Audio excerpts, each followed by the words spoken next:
Hi, I'm Jenna Helbig, Food Director at Real Simple, and I'm going to show you how to make a really easy, really tasty soup using some of the quarter or half-filled bags and jars of beans and lentils, dried beans and dried lentils that you may have in your pantry right now. So super simple, and here's how it goes. I'm gonna show you in the Instant Pot, but don't worry, if you don't have an Instant Pot, then I will also talk you through stovetop directions. So if you're using your Instant Pot, which is great because it makes cooking beans really fast and really easy, and you don't have to soak them, set it to saute, and you're gonna add 2 tablespoons or so of olive oil. So we're gonna let this get hot and then add about 1 chopped onion. Doesn't really matter, whatever kind of onion you have. And truthfully, if you don't have an onion, just leave it out.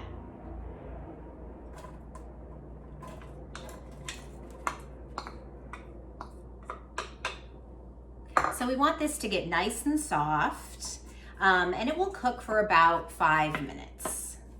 So while that's going, let's measure out the beans. So you want about 2 cups of beans or lentils, and it really doesn't matter which ones they are. You can't think about this soup as one where every bean is going to be the perfect texture. It's not gonna be like that because you're gonna cook it for as long as it takes the kind of longest cooking bean to cook. So in this case, I have chickpeas, and those take longer than some of the other beans or lentils that I'm using. So I'll know that some of the others might get a little soft, a little mushy. That is okay. That's just gonna add texture and body to the soup. So I'm gonna measure out 2 cups of beans and lentils. I've got a very old bag of chickpeas here. Okay.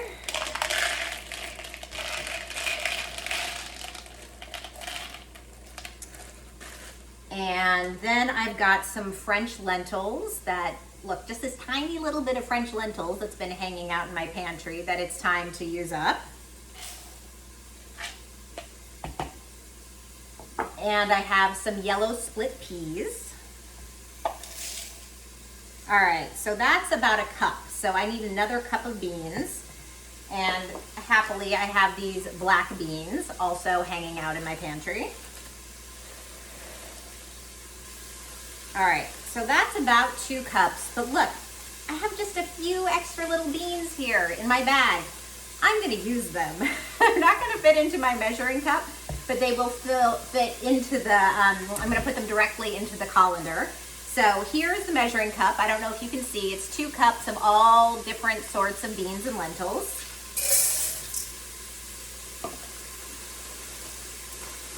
I really don't want to put those last few beans back into my pantry.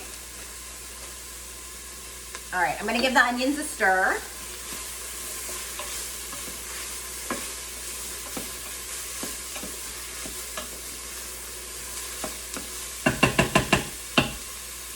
Okay, here, let me show you this. Actually, it's so pretty. I don't know if you can see. Can you see? Okay, so pretty, all of the beans and lentils in the colander. So I'm going to go give these a rinse.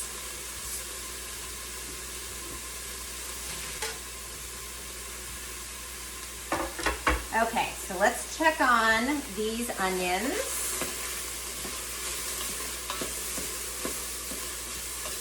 I find that sometimes if things start to cook too quickly in the Instant Pot, what I will do is just turn off the heat for a minute to let it cool down just a little bit, or sometimes I'll even add just a bit of extra oil, which can help keep things from burning.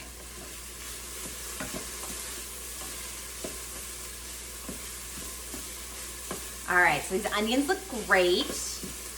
And I'm going to now add a little bit of tomato paste. So this is something else that's been in my fridge for a few days. I honestly don't know how much this is. You can use anywhere between 2 tablespoons and a 1/4 cup. And cooking with the tomato paste is going to help add a really nice kind of caramelized umami flavor to the whole soup. So add this directly into the onions. Great. Give it a stir. And we want this to cook for about 1 minute until it's getting a little bit kind of browned and caramelized. So I can also talk you through a little bit how you could do this on the stovetop if you don't have an Instant Pot. So the first thing is you want to soak the beans, but not the lentils, soak the beans overnight in water. Overnight or 8 hours if you want to put them into soak in the morning. And then on the stovetop, do the same thing that I've done here with the onions. Saute those for a few minutes, add the tomato paste, and then on the stovetop, you will add about 6 cups of water. We're adding less here in the Instant Pot. On the stovetop, you add 6 cups of water and 1.5 teaspoons of salt. And then you just let those simmer until they're tender. It really depends on the type of beans you used on how long it will take on the stovetop. So just, test, I would say test after 45 minutes and then test every 15 minutes after that. And just keep going until you find that the beans are tender, that the toughest beans are tender. And if you find that the water starts to evaporate, just add more water. It's a really loosey-goosey recipe, and that's okay because you're using up these pantry staples and it will all taste good in the end, I promise. So, tomato paste looking good here, nice and caramelized. Great. So now I'm going to add 5 cups of water. I lost a little there.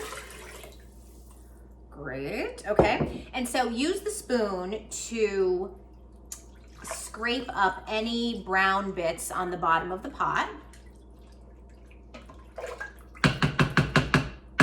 And I'm gonna add 1.5 teaspoons of kosher salt. There's a little bit of a debate over whether you should add salt at the beginning of cooking beans or the end. I prefer to do it at the beginning. I find that the beans are more flavorful and it doesn't affect their texture. So now I'm gonna add those 2 cups of rinsed beans.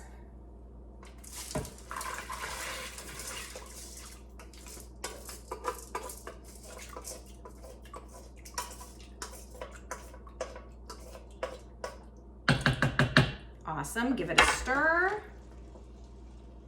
Now, I prefer my soup actually a little more stewy, so I only use 5 cups of water. If you want yours a little brothier, then you could add 6 cups. Okay, I'm gonna lock the lid in place. Set it to high pressure.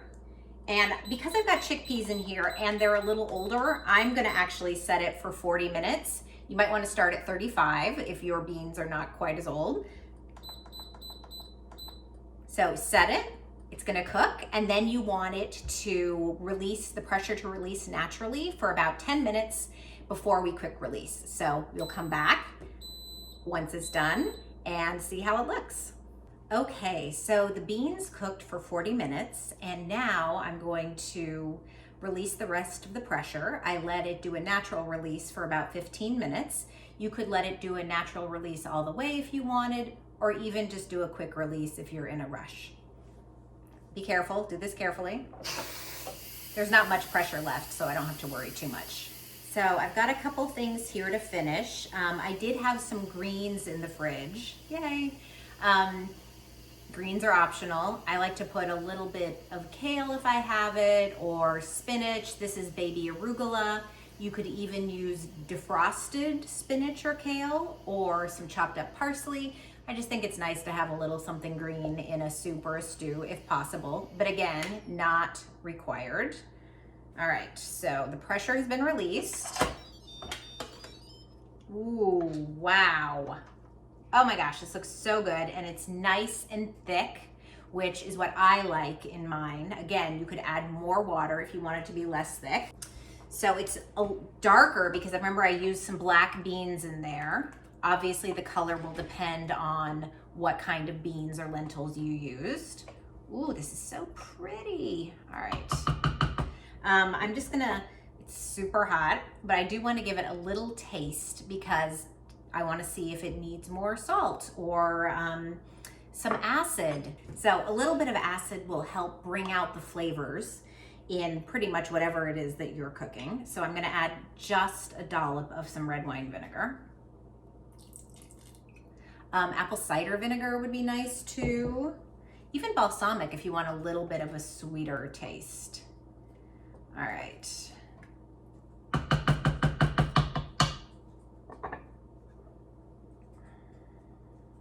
So I'm tasting for flavor. It's also nice to see if the beans are cooked. If they're not cooked, you can just put the lid back on, bring it back up to high pressure for about 5 minutes, let it cook a little more, and then taste again.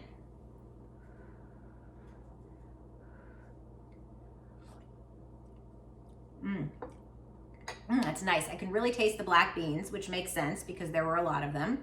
I'm gonna add just a little more salt, and I'm going to add some of these nice greens, even though, again, not required.